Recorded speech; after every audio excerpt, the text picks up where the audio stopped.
Bonjour et bienvenue dans ce tout nouvel épisode de podcast Confidence avec Sophia. Je suis ravie de te retrouver aujourd'hui. On va parler d'un sujet très personnel et que je trouve hyper important d'aborder et tu verras qui est fascinant. Je t'invite vraiment à prendre plein de notes. On va parler du yoga comme mode de vie. Je vais t'expliquer un petit peu comment le yoga est rentré dans ma vie et comment aujourd'hui le yoga fait entièrement partie de mon quotidien et comment cette pratique, à la base qui était pour moi physique, a complètement transformé mon mode de pensée, mon mode de vie, mon comportement et qui aujourd'hui vraiment régit un petit peu mes valeurs et me permet de m'épanouir dans mon travail et aussi dans ma vie personnelle. J'ai envie de te partager tout ça.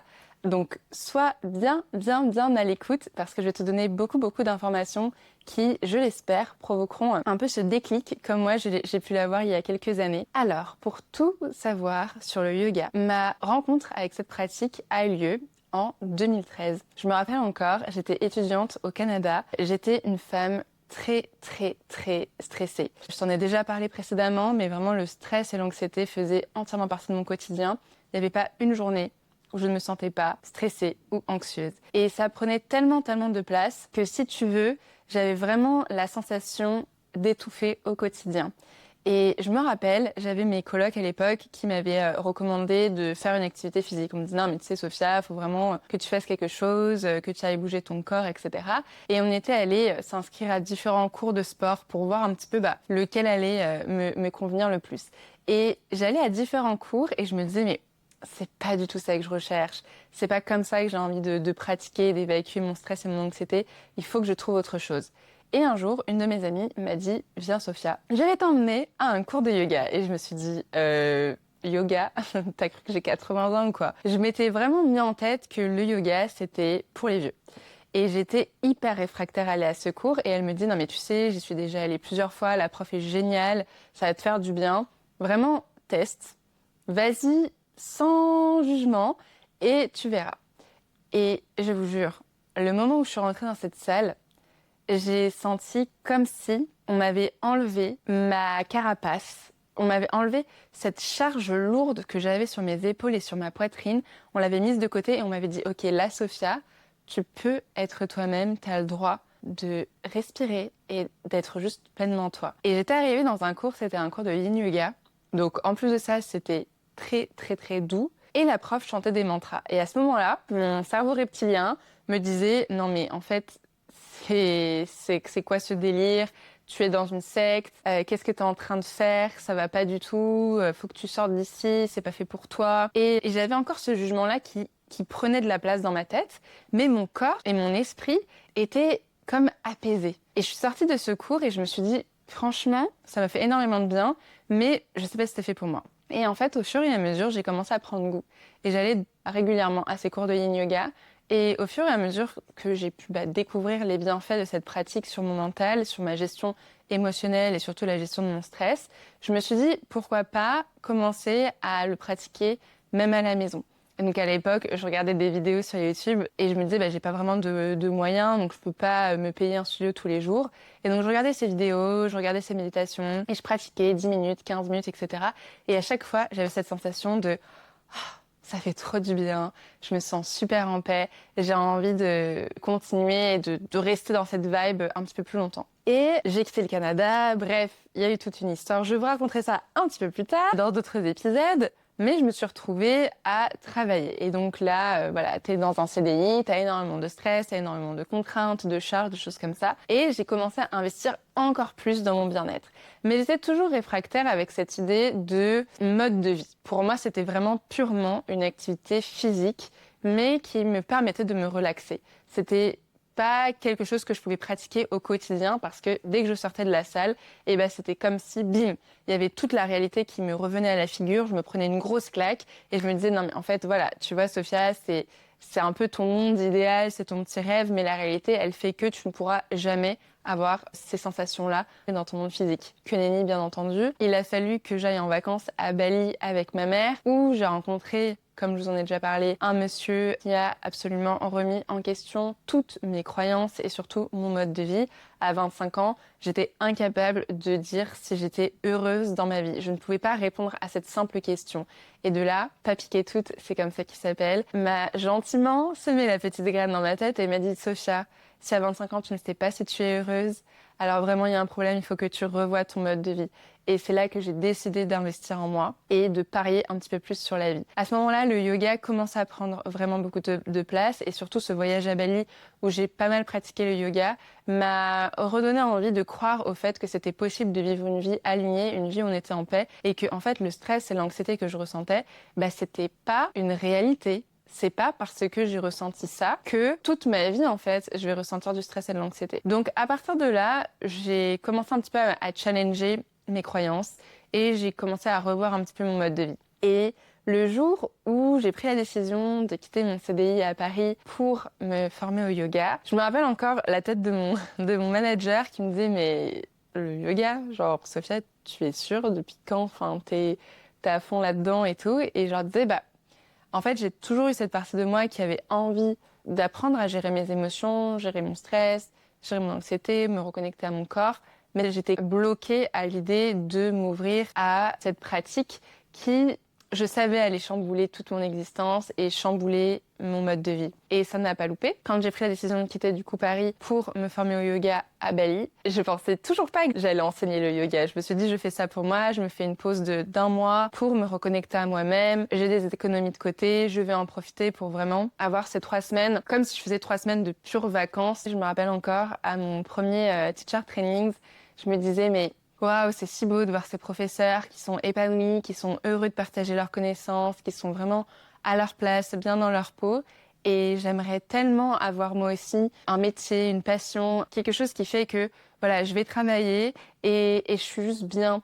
Et malheureusement, tout ce que je fais aujourd'hui, c'est juste pour l'argent, parce que c'est comme ça que je vais avoir un salaire, je vais pouvoir me payer mon appartement à Paris, payer mes sorties, payer mes voyages. Et j'arrivais toujours pas à concevoir le fait que c'était possible d'avoir une passion qui se transforme en métier, mais dans lequel on est pleinement aligné. Et si je vous raconte cette petite histoire, c'est que vraiment quand j'étais dans ma formation de yoga, j'ai eu beaucoup de résistance au début. Je ressentais énormément de stress parce que tout le monde avait un super bon niveau. Et quand je dis super bon niveau, c'est que tout le monde était déjà très avancé dans leur pratique. Et moi, j'arrivais encore avec mes cours de yoga de studio parisien et les vidéos YouTube que j'avais regardées qui étaient gratuites, où j'avais vraiment l'impression d'être un bébé dans ce milieu-là. Et on avait des professeurs de yoga qui venaient d'Inde, qui ont une pratique très disciplinaire par rapport au yoga.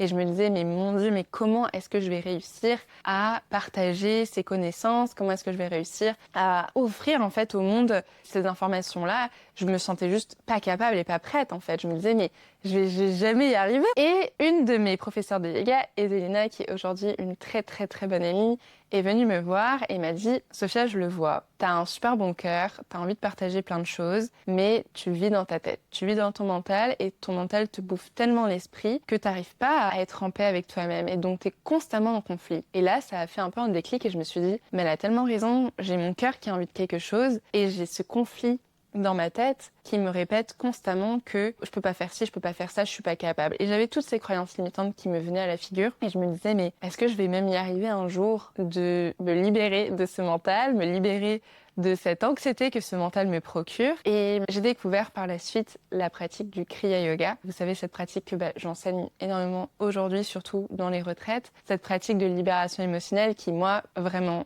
m'a sauvée. Quand je vous dis m'a sauvée, c'est que c'était ma bouffée d'air frais. Et surtout, elle est arrivée à un moment donné dans ma vie où je gérais énormément de traumas. J'ai commencé à apprendre à calmer mon mental, à observer mes pensées, à devenir vraiment observatrice de ce qui se passait plutôt que d'être toujours dans l'action.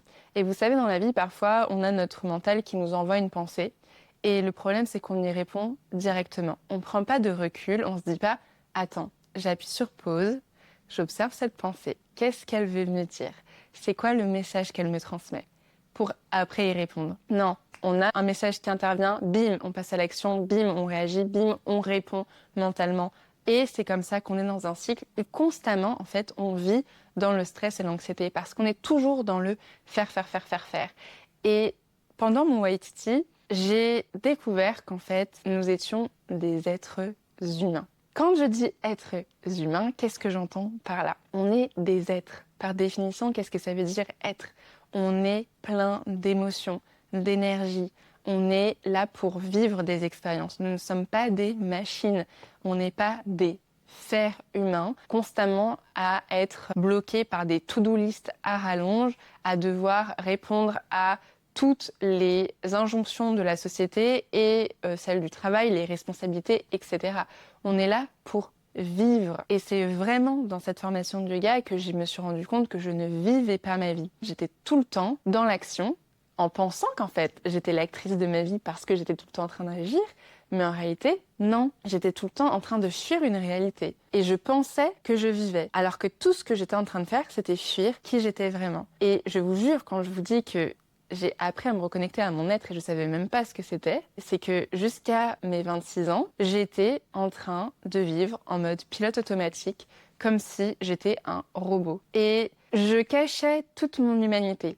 J'étais émotive, j'étais anxieuse et stressée comme je vous le disais, mais j'avais cette carapace qui faisait que je n'étais pas humaine. Je me bloquais, je m'empêchais de vivre pleinement les choses et surtout, je m'empêchais de vivre avec mon cœur. Je ne vivais qu'avec la raison, qu'avec ma tête. Et peut-être que c'est ton cas aussi aujourd'hui, peut-être que tu as l'impression d'agir vraiment en pilote automatique, que tu te réveilles le matin et tu es déjà dans le travail, tu es déjà dans les responsabilités, tu es déjà en train de te dire il faut que je fasse ci, il faut que je fasse ça, il faut que je réponde à un tel, il faut que j'appelle telle personne et il faut que j'organise le week-end. Et non, prends une pause et pose-toi cette question. Qu'est-ce que tu as envie de laisser sur cette terre comme hommage? Qu'est-ce que tu souhaites laisser, partager, transmettre aux autres? Parce que tu es un être humain. Tu n'es pas un fer humain. Et le yoga, c'est ce que ça m'a appris.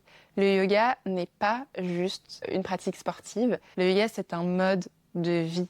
Et c'est ce que j'ai appris pendant ma première formation. Et avoir ce mode de vie dans mon quotidien, en me disant, le yoga, aujourd'hui, dicte ton quotidien dans le sens où tu apprends aussi toutes les valeurs du yoga, toutes les, entre guillemets, les règles qui régissent cette pratique, qui régissent notre comportement, par exemple la non-violence. Ça a changé ma manière de voir la vie et ça m'a amené énormément de douceur, énormément de paix, énormément de quiétude intérieure. Et j'étais moins dans ce conflit constant, en ayant l'impression que je devais rendre des comptes à quelqu'un. Et quand quelqu'un me disait « je suis pas d'accord avec toi », ou non, moi je vois pas les choses de la vie de cette manière, j'étais pas blessée, j'étais pas dans l'ego.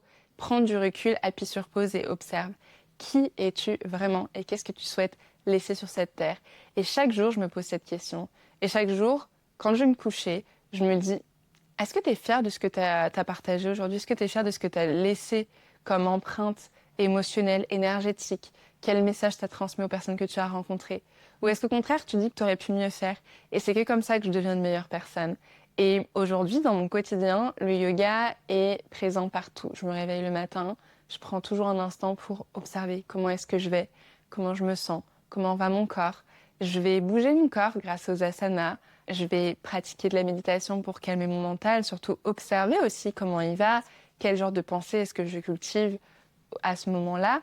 Et par la suite, quand je suis dans des relations avec les gens avec lesquels je travaille, les gens que je rencontre dans la rue, quand je suis en train de manger, quand je suis en train de marcher, tout ça, je le fais avec conscience grâce au yoga qui m'a appris à observer les choses de manière beaucoup plus douce, beaucoup plus posée et surtout en apprenant à avoir du respect pour chaque personne, que ce soit la nature, que ce soit la dame au supermarché, que ce soit mon mari, que ce soit ma famille, mes amis, peu importe qui j'ai devant moi, je traite les personnes d'égal à égal avec le plus profond respect et le plus profond amour parce que nous sommes des êtres humains, que nous vivons dans une société où nous devons nous montrer humbles, respectueux et partager de l'amour parce que si je partage de l'amour, que je donne cet amour à quelqu'un d'autre, cette personne-là va la donner à quelqu'un d'autre et c'est comme ça qu'on va faire de ce monde un meilleur endroit pour vivre, un meilleur endroit où chacun pourra enfin prendre sa place et se sentir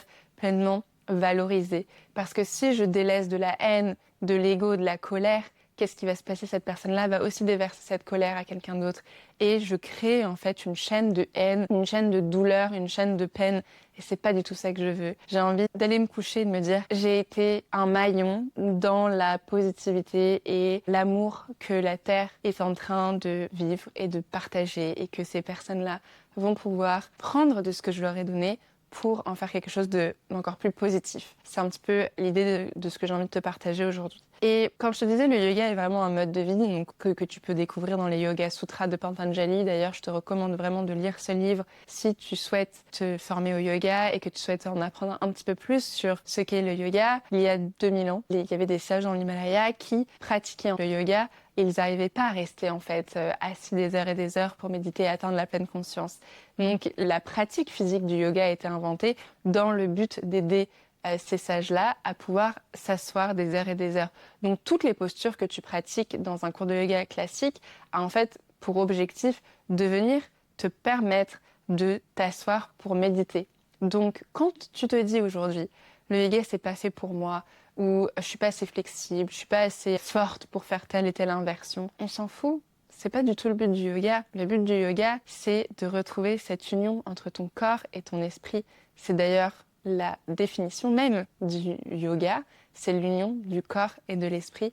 Et c'est ce que aujourd'hui j'ai envie de te partager et de te transmettre. C'est ouvre-toi à des pratiques qui te permettent de retrouver cette connexion avec ton corps et ton esprit, et surtout qui te permettent de retrouver cette paix intérieure. Car si toi tu es en paix, alors les personnes qui vont t'entourer vont absorber cette paix et vont pouvoir partager la paix autour d'eux. Si toi tu es toxique, tu es plein de douleurs, de traumas, de doutes, de colère, qu'est-ce qui va se passer? Tu vas partager ça aux personnes qui t'entourent, et ces personnes-là vont l'absorber et vont les partager à quelqu'un d'autre. Et si aujourd'hui on prend cette responsabilité en se disant j'ai envie de faire de mon bien-être ma priorité, là aujourd'hui j'ai envie de m'offrir ce cours de yoga, j'ai envie de m'offrir cette retraite, j'ai envie de m'offrir cette formation pour en apprendre un petit peu plus sur moi, pour faire une pause sur mon quotidien, pour m'apaiser, pour retrouver cette confiance et cet amour en moi-même, fais-le. Parce que tu te fais un cadeau pour toi, mais tu te fais un cadeau pour les autres. Et ça n'a pas de prix. Si tu deviens meilleur avec toi-même, que tu as une meilleure relation avec toi-même, alors imagine la relation que tu vas avoir avec les autres. Si aujourd'hui tu es célibataire, travaille sur toi, travaille sur ta relation avec toi-même, et tu verras, la bonne personne, elle arrivera dans ta vie. Si aujourd'hui tu es en couple et que tu as des difficultés dans ton couple, travaille sur toi. Investis en toi-même et tu verras qu'automatiquement ton couple ira mieux, parce que tout commence par toi. Et que si c'est pas toi qui prends cette responsabilité de te choisir, de te mettre en priorité et de t'élever, de prendre soin de toi, vraiment à tous les niveaux, personne ne pourra le faire. Mais c'est que grâce à toi que le monde pourra aller mieux, parce que tu vas être un exemple pour les personnes qui t'entourent. Et pour moi, ça c'est super important. Et depuis que je me suis formée au yoga, il y a maintenant 5 ans, ma vie a changé. Ma vie est beaucoup plus douce, beaucoup plus paisible. Ma relation avec mon chéri est beaucoup plus douce, beaucoup plus aimante. On s'est mariés. On a encore plein de projets tous les deux, de plein de choses qu'on souhaite faire ensemble.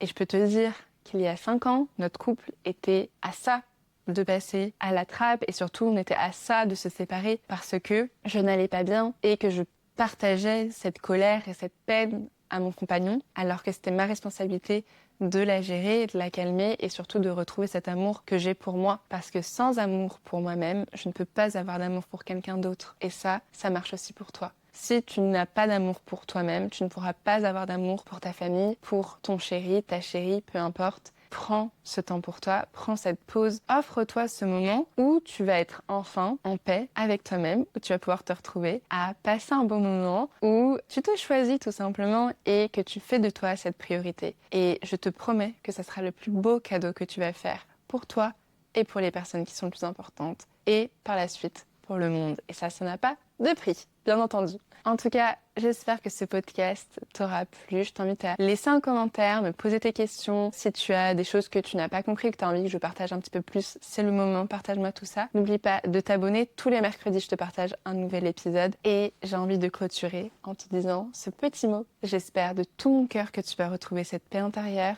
cet amour pour toi-même et cette bienveillance. Car moi, j'y crois. Je sais que tu es capable. Je sais que tu es forte. Je sais que tu peux tout réaliser et que tu es à ça de faire de ta vie un rêve. À très vite pour un prochain épisode. Namasté.